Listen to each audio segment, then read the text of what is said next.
5年以后啊，120万的房子能有多值钱呢？专家仅用了2句话就把未来房价的走势说得很通透。所以说啊，有购房需求的朋友们一定要将这个视频看完，相信你一定会受益匪浅。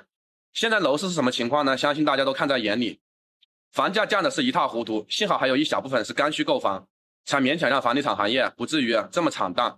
大部分老百姓呢都是持币观望，但现在呢将钱存到银行，利息呢也没多少，所以啊一些自认为有先知先觉的朋友们便开始考虑再次杀入房地产市场。这时候一些良心的专家表示，未来房价会逐渐趋于理性化，但上涨的空间呢可能性不大，下降概率要更高，并给出了以下4个房价下降的因素。你们看看觉得有没有道理？看到这里的朋友不妨先点个赞，点关注。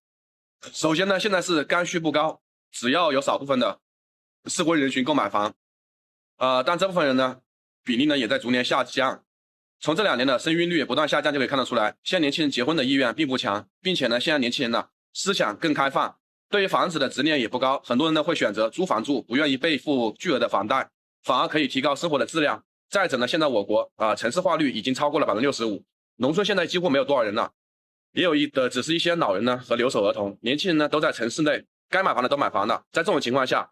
现在刚需呢购房需求不断的下降。第二点是现在楼市惨淡，以往呢是依赖于土地财政，现在呢也卖不动了。为了解决这个问题呢，全国各地都呼吁通过房产税来补充这个部分的亏空。这样一来呢，现在买房不仅仅就是市场价格波动的问题了，更多的是房产税这个紧箍咒。一些手里面有多套房子的朋友恐怕就要面临很大的压力。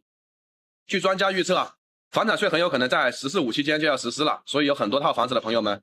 都挂牌上卖房。第3点呢，就是改善性住房的需求也在不断的一个降低，尤其是经过口罩这几年，大家普遍的产生一个共识，必须要有存款，现在赚钱都不容易甚至很多朋友认为不投资就算赚到了。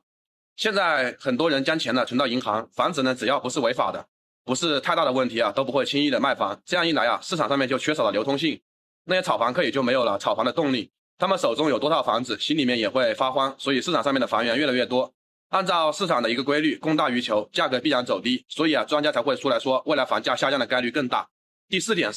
就是那种保障性住房呢，对商品房的一个影响很大。市场中的一些购房者需求又被分走了一些，尤其是那些曾经买不起房的朋友，就可以申请保障房。保障房的价格呢，通常低于那个市场价格，